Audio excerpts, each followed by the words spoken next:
Welcome to our first event for winter 2015. Professor Naghmeh Samini, who teaches in the Theater Arts Department at Tehran University. At least she taught there till a few months ago, and whether she's still teaching there or not is a matter yet to be determined. She is a playwright of remarkable, prolific work. Many of her works have been performed not just inside Iran, but outside Iran as well. Several of her plays have won awards. She's an award-winning playwright. We have performed, we have essentially done a stage reading of one of her plays last quarter. It was a remarkable play, and when we found out that she was in the country, we decided that we have to take the opportune moment and invite her to come and talk. She will be talking about the image of woman and Iranian woman filmmakers. So please join me in welcoming Professor Sam. Thank you to Dr. Milani to invite me. And actually, the idea I'm going to share with you, as you can see, is feminine mind, feminine body. The female body in the movies by Iranian women film directors. Actually, this is a part of a bigger project, which is about the meaning of the body in the Iranian movies. This time, I just focus on the female body in movies by women film directors.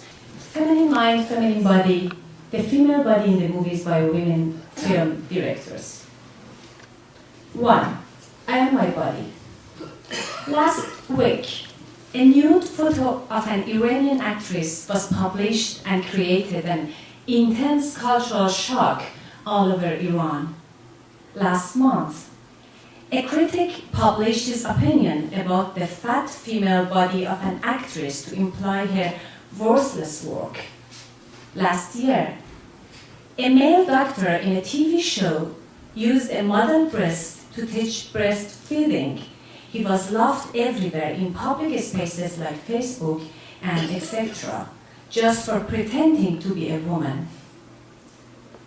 A few years ago, a private film of the sexual relation of an actress accidentally came to the public and became the most seen film in Iran history. All these stories can represent the public views of the female body in Iran. These stories can be read as social phenomenon in which female body is viewed as taboo. These stories can show us how female body became a challenging object in our culture. The body in general, and more specifically the female body, almost never evoke any serious discourse in Iran. There are very few books or articles in the intellectual space addressing the subject of women's body. This is primarily as a result of how it has always been taboo to speak about women's body, and also because of the influence of a Sufi spiritual literature and art which views the body of women as worthless. Allow me to broaden this idea to an international view and see how, despite the importance of body and its representations, historically most other cultures, philosophers and writers, from Plato to Hegel and others, also chose to talk about soul and mind as a spiritual eternal being, where body is an objective dying material and therefore ignored or overlooked by a spiritual discourse. It is true that the body is not eternal, but as Rosalind Dipros describes it, this body is not something I have. It is what I am, and its motility is how I have a word. We need to accept that we cannot escape from our body. Our body is our existence. Our body is seemingly just an object, but actually this object has a strong link to our soul and mind. We feel pain and pleasure through our body. Maybe we can playfully change this Descartes' phrase that I think, therefore I am, to I have a human body, therefore I am. Now let's jump into cinema and follow our topic with this question. What happens to the body on the screen? Body becomes larger than life. Body becomes a platform in which stories are told. Stories define the body. This body is now magnified with its many layers. Cinema is the art of showing magnified bodies, where in philosophy, literature, and somewhat theater, we can get away from speaking directly and fully about the body and its representations. Body is the essence of narrative cinema. Both female and male bodies, beyond their biological definition, occupy different representations. Let me categorize the different ways of representations of female body in cinema and in art in general. First, biological body. Second, sexual body. For many psychologists from Freud to Lacan, the female body has been always defined as the body through which men can find a sharp picture of their own body and its desire, and reach to jouissance, I mean pleasure in Lacanian term. As Irigari writes, women's difference is and was understood and constituted in relation to man's identity as lacking what man is said to have. When women's body physically is defined as the man's otherness, it becomes sexual body. But feminist psychologists have presented different definitions for women's sexual bodies, as Helen Sixo believes the female libidinal economy does not focus on particular objects to the same degree as men does, and certainly not on the objects that the dominant culture nominate as desirable. The third one, sacred body. As an example, the body of a mother is a sacred body, since we have this memory that it fed us and it was our first home. The body of martyr also can be sacred. The social political body. For example, in a capitalist discourse, the female body is a source of money. In a Middle Eastern conservative discourse, controlling the female body is one of the main ways to keep power. In both cases, the ways women are represented in society and media is a political stand, whether in agreement or opposition to the power in hand. And the last one, mystic body. A mostly gnosticistic discourse in which the female body is a spiritual symbol, sometimes the symbol of heaven, sometimes the symbol of earthly temptations. Now it is the time to ask this question: what happens to this magnified female body when it is represented by a female director? Cameron says that art practiced by women has a dual task: to create new language and to try to disrupt or subvert the old inherited one.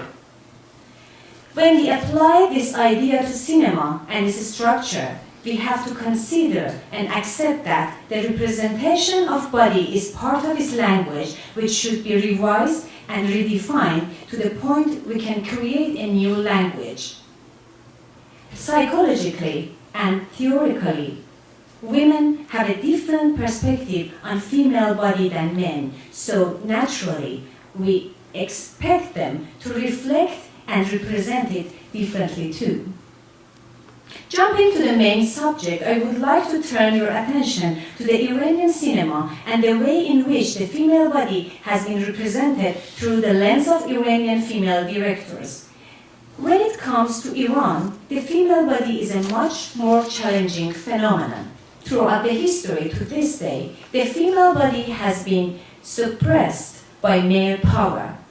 There is almost no official trace of poetry and art by women left before the constitutional revolution, but at this point, we have to skip through the history of oral literature and poetry and focus directly on cinema. The first question is, Could women directors escape from the dominant discourse and its powers to represent the female body in their view?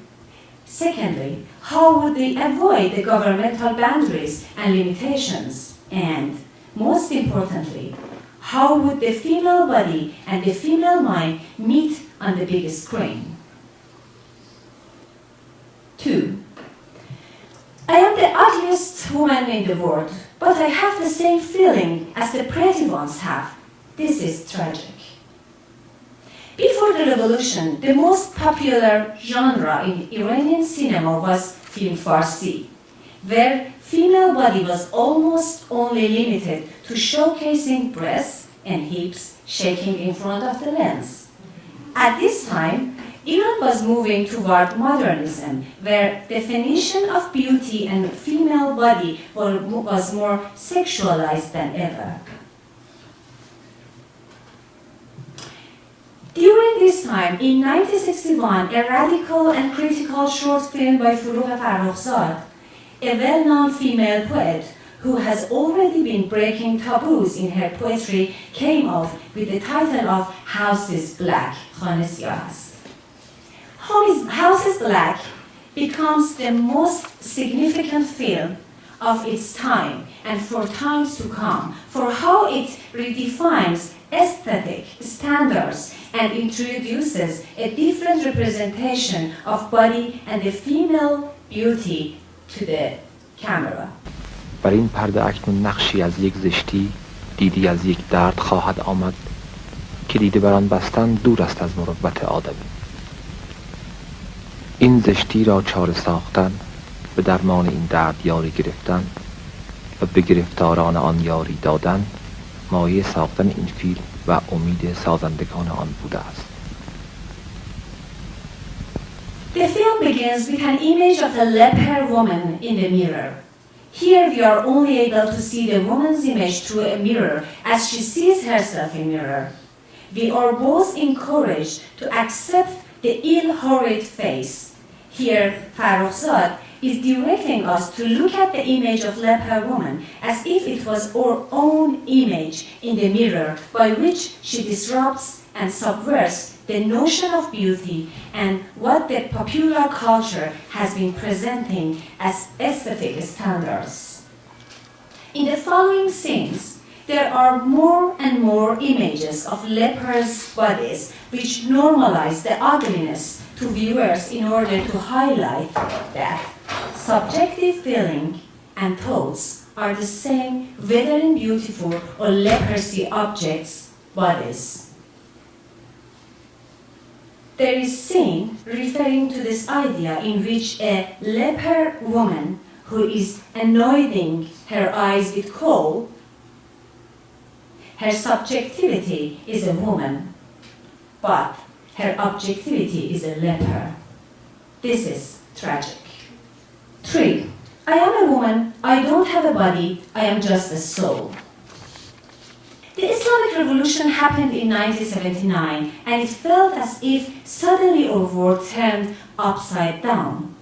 Undoubtedly, women were in the center of this structural change for several reasons. First of all, women with their Western styles and clothes were one of the remaining signifiers of the former regime. The new rulers was spreading this ideology that a woman is not a body, woman is a soul, damn body give a soul. And referring to this, they created their own most famous slogan in the 60s, which was, woman is a gem inside the shell, zan goharis dar sadaf. They also refer to Islamic rules in which women are asked to cover their bodies and their hair from namahrams, to keep their beauty just for mahrams, and in its extreme point, this can erase body of women from the text of society, but this worked in Iran differently. Hijab means covering, and was done by fabrics. These fabrics were known as chador. Chador would embody their concept of disappearing the female body. Here, the patriarchy was faced with a contradiction. On one hand, by referring to woman as soul, they hoped to eliminate their social presence, while at the same time, veiling will not give them any excuse to prevent woman from being outside of the house. In Farsi, chador has a dual meaning.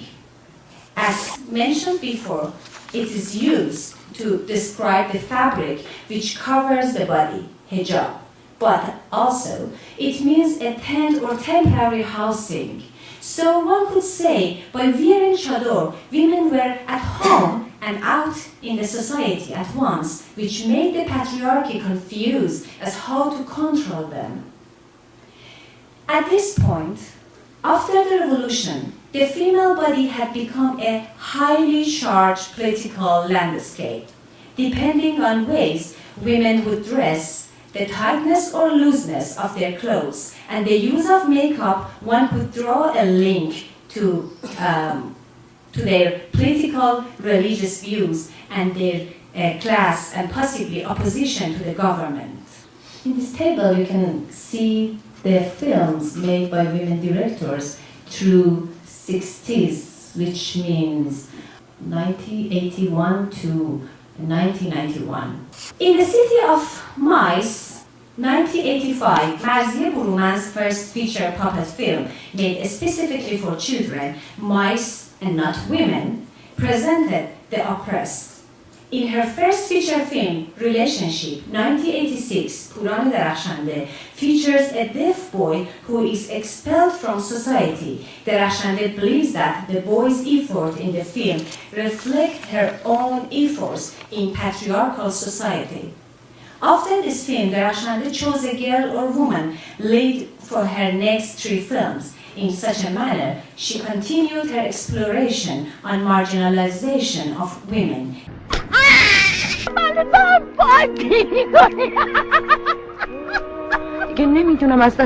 In her fourth film, Lost Time, 1989, Darakhshande takes on a more challenging topic by representing a female writer that is infertile but is creative, and so does give birth to her imagination.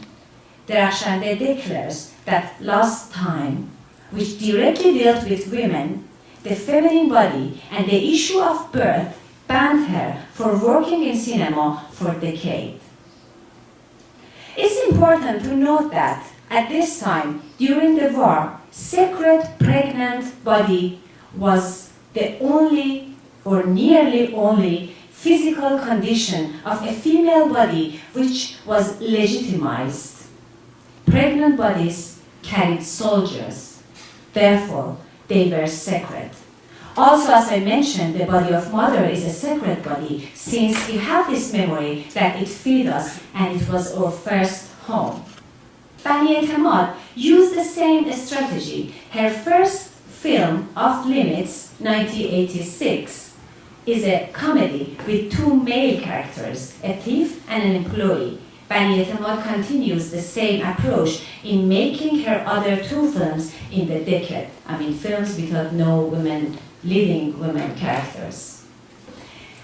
Taking all the facts into account, one can come to say that female body was exiled from the cinema of women directors. Of course, there were some woman characters, but it seemed as though they lacked body and remained as souls. Therefore, when we speak about female body's representation from the point of female directors at this period of time, we are speaking about nothing. We are speaking about a void. The lack of body of woman in these films carries 2 different messages. First of all, it shows the way women directors found a way to avoid red lines. But from different angle, this can be a strategy in opposition to show the cliché forced image of the female body. But in the next movies by them, gradually women came to the stories. 4. I am a woman, I have a body, my body is my destiny, but I hate my body, I hate my destiny. Finishing war in 1988 gradually changed the dominant discourse of body. When men and women were losing their bodies, representing the body in any other way except sacred body, or at least mystic one, was shameful. Critics, cities were under the heavy burden of martyrs' corpses. 1 decade after the war, it seemed as though bodies were ready to be born and speed along with several structural changes in society. Big cities like Tehran were rapidly changing and developing, and these new cities needed new bodies. At this period, film made by women filmmakers mirrored these changes perfectly. In these two tables, you can see the movies made by women directors in 1991 to 2001. Now, new generation of women filmmakers and the older ones had a desire to speak about women in their works. Although representing the women's personal experiences and sexuality was still a taboo, one could notice the tendency that these filmmakers had to cross boundaries as little as they could. We can categorize their choices in representation female body in two groups. First, the female body as a social political signifier to signify opposition of tradition and modernism, and second, female body as a social sign to show potential threat and danger. The first, female body under two forces of powers, modernism and tradition. Modernism, in which women were encouraged to gain education and knowledge in order to obtain subjectivity in the male-centric society. Two Women by Tahmine Milani is a good example of this discussion. The plot of the story is based on the character of a talented, educated woman called Fereshteh, who is married to a traditional man and loses all her social opportunities. She is beautiful, and her beauty is her biggest problem in a patriarchal society. Her body is her destiny. Her friend is not as beautiful as Fereshteh is, therefore she is much more successful in terms of finding a social position, for nobody wants to possess her as a pretty object. In a significant scene, we see the couple, Fereshteh and her husband, seated on a bench in a public while some passing by men start to catcall her. For them, even her covered body under the chador is a sexual object. The husband gets angry and starts to fight them because he feels that his possession has been orally abused. In a phallocentric discourse, female body is potentially social disorder. In another scene, the wife is going about to give birth to her child, and as she wants to scream from the pain, her husband prevents her to do so, as this scream will sexualize her body outside of the house. But anyway, at the end of the scene, she screams loudly. In these movies, the female body signifies the existing schizophrenic of the society at the time and the battle of tradition and new developments. Therefore, the female body was caught in the middle of this confusion. In The May Lady, 1997, Bani Etemad shows how the main character, Furugh, who is divorced intellectual filmmaker, is stuck between two bodies. Sacred body as a mother and feminist sexual body as a middle-aged alone woman. Tradition, popular beliefs, and patriarchal discourse support the first body, while she herself as a modern woman wants to support the second one. 2. Female body as a potential threat and danger. Despite the fact that speaking or representing the sexuality of bodies, the female body, was and is still a banned from the society, but filmmakers found their own creative ways to go around these boundaries through small and metaphoric gestures.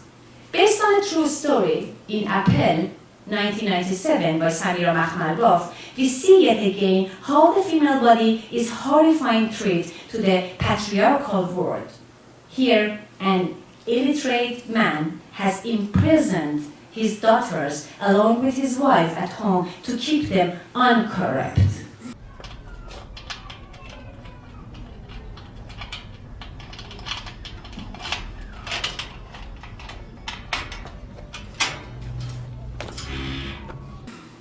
This obviously only concerns the female body, which for him are possessions, sacred possessions that he feels responsible to protect against the wild world outside. The Daughter of Sun by Maryam Shahriyar, 1999, also can be another example, which is about an Afghani girl who disguises her body under men's clothes in order to find a job and work among men while protecting her body. ننم بابام همشون رفتن زیر آوار. Among all the movies with similar theme, I would like to focus on Nargis, 1991, a film by Rahshan Bani-Etemad, which takes on a different angle to represent the female body. Bani-Etemad reverses the common Oedipal situation by having two women fight over a man's love. Ada's current lover, Nargis, and his criminal compatriot, Afaq. Afaq, whose beauty is mostly a thing of the past, against Nargis, a beautiful young girl from a very poor family. Two sexual bodies in comparison to one another. There are two significant scenes in which the director directly depicts their sexual desires. One is a scene with Adel and Nargis at their wedding night, where they both go to their private bedroom. Camera follows them and stays behind the closed doors, where we see their shoes on top of each other. The placement of shoes is a metaphor for their bodies and lovemaking. In another scene, Afaq rapidly puts red lipstick on her withering lips, knowing that Adel is waiting outside of the door, but Adel leaves her soon. Afaq finds Adel knitted sweater and starts smelling it while crying onto the sweater. The scene hints at the unfulfilled lovemaking. Adel's sweater is what is left of him for Afaq, only a reminder of his absent body and therefore absent pleasure for Afaq. This indicates a dead end for any feminine and physical desire, reminding us that the dominant patriarchal constitution has no place for a woman like Afaq, aged and infertile, therefore not desirable nor sacred, which makes her more marginalized than ever she was. Her body becomes her burden and her inescapable destiny. This movie is a unique example among the others in which tries to find a link between the social role of the body and its sexuality. 5. I am a woman, I have a body, but I am not happy with this body. I want to be sexier or asexual. I want to have a change to masculine body. After 3 decades of silence, the exiled sexual bodies gradually and widely are coming back to the public spaces. Having hijab is still allowed, but young women living in big cities have completely redefined and changed its function, as hijab is for covering, but now they use it for revealing. In a better word, they consciously use the scarf and covers to highlight their sexual parts in agreement with the male gaze. And unconsciously, or maybe consciously, I don't know, this daily act became a social and highly political act against the ruling power. This is their words. I am a young woman. I am the only owner of my body, and I do whatever I want with my body, regardless of the controlling power and conservative traditions order, and I also do not care about how feminists and intellectuals may analyze or judge the way I present my body. This opposition represents itself through the following phenomena. escalation of plastic surgery in the past 13 years like never before, increasing production of underground pornographic short films illegally, the increasable presence of voluptuous untrained actresses in the mainstream. Now let's get back to the main subject. How do women directors represent this current area in their films, and how do they choose to represent this wide wheel of young generation? From the beginnings of 80s, there has been a great progress in women's filmmaking in Iran. About 47 feature films have been made in the past 13 years, which can be categorized based on how dealing with the representation of female body. 1. Some movie by women directors directly went toward commercial and popular cinema, which remind us of film Farsi. I would like to refer to a film by Tahmine Milani entitled Superstar 2007, in which female characters are based on the same cliché as film Farsi used to work with, of course without shaking hips and breasts in front of the legs.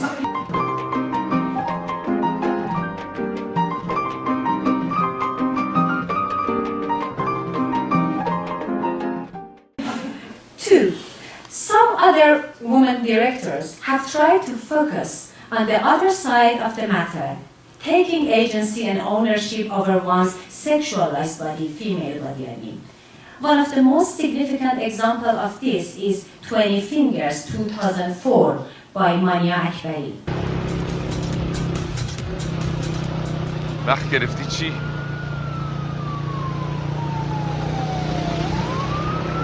فقط 10 دقیقه کاره.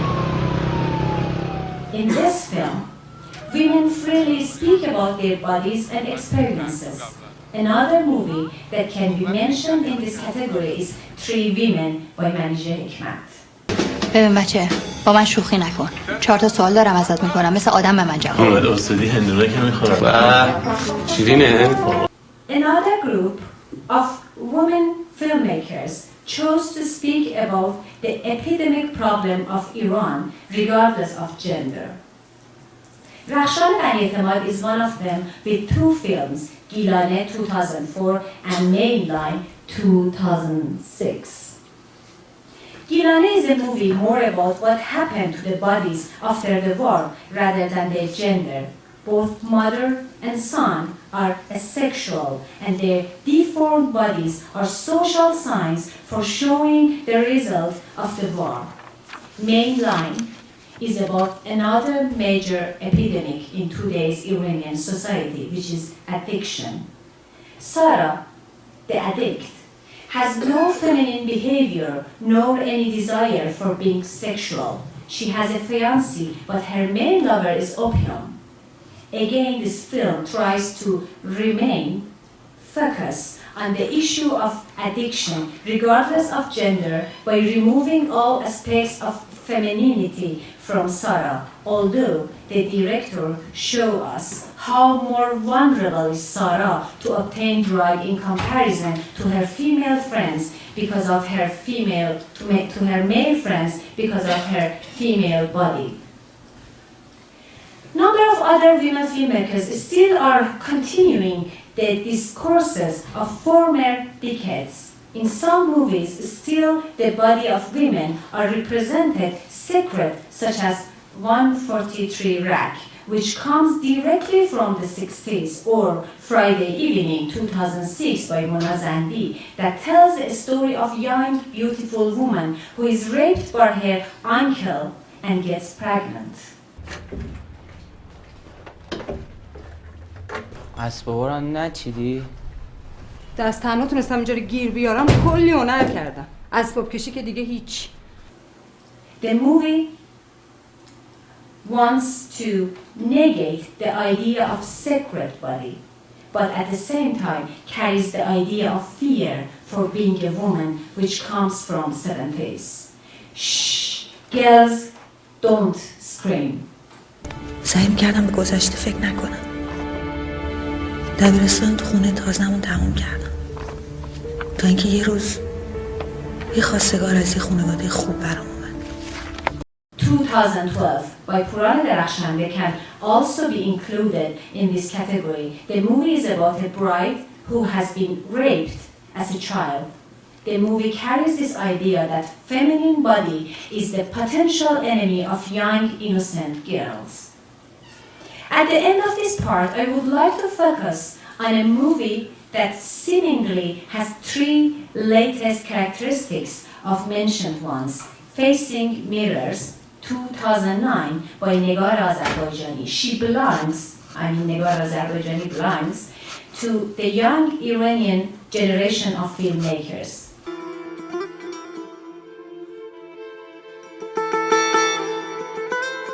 آلمان که بودم خالم منو بود پیش دکتر روانشناس. راستش اولش خجالت میکشتم بهش بگم مشکلم چیه. تو میدونی ترنس چیه؟ ترنس به کسایی میگن که میخوان تغییر جنسیت بدن. من ترنسم. چه کثافتم از به من دست زدن؟ به من دست زدن! عاشق یه آدم دیگه بودن چجوریه؟ Adine encountered a religious woman in her age. At first, the woman pushes her away, but afterward, she tries to realize her condition and says, beyond all, she is a human being.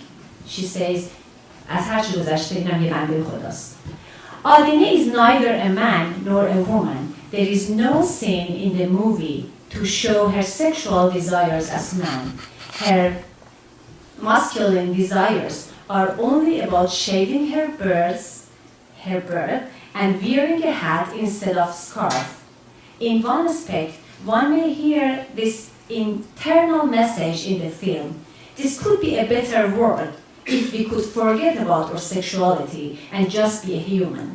This voice echoes the 80s in another aspect. We witness this phobia against having a female body. Adine, the transsexual, hates her feminine parts, and she is right. And the voice of 60s comes through by another female character in the same movie called Rana. Rana is a religious mother who tries hard to afford life while her husband is in jail. تو میخوای توی محله زندگی کنی، پس فردا خانم جون برگرده باید جوابشو بدی. She reminds us of the 60s beliefs on sacred bodies, although there are few moments that she is consciously thinking about her body. The very first scene of the movie starts by Rana anointing coal in her eyes. عاشقی باید قسمت آدم بشه. وقتی شد یهو به خودت میای میبینی یکی هست که برات با همه فرق میکنه. Which I like to think is consciously referring to the scene we saw in House is Black 4 decades ago. I like to think that Azerbaijani is asking us to reconsider what was changed about the female body and their representation, if anything, in our cinema. Another interesting fact about coal is that in the popular belief, coal protects the fragile bodies from danger, while on the other hand, it has an aesthetic quality. Coal signifies the feminine beauty, while it reminds us of fragile nature and surrounding troubles. To me, this dichotomy is interesting in ways in which after so many years come back to the screen. Conclusion. In 60s, there is no trace of female body no serious trace of women bodies in the films by women directors, so I wrote that female body as nothing. In 70s, female body as two functions, sign of opposition of modernism and tradition, and the second one is sign of fear, threat, and danger. And in 80s till and early 90s, 2001 to 2014, there are 4 meanings for women or female bodies in film, in the movies by women directors. Rebirth of Film Farsi, a sexual body, fear, threat, danger, and feminist sexual bodies. A few notes to add. In all decades after the revolution, representing a female body in cinema has been controlled and limited Because of this, filmmakers have mostly used metaphors or words to speak about the female body indirectly instead of showing, I mean. 2. Covering the female body even in private places like bedroom in Iranian movies automatically makes the female bodies as a social political science. This image is not real and has alienation effect in Brechtian term, and the creative way of dealing with this by directors can be analyzed. 3. What about the male body? What about the interaction between the male and female bodies in Iranian cinema? What about men's directors' point of view on this subject? 4. Most of Iranian directors speak about the pain and fear of representing a female body. Nobody speaks about the joy and pleasure and happiness of living in a female body. Is this the result of social political situation of women, or does this come from an unproved classic psychological theory about the masochism notion in women? Whatever it may be, nobody speaks about what Helen Sixto called as female body, which is a cosmos where Eros never stopped traveling, the source of joy and happiness. Thank you.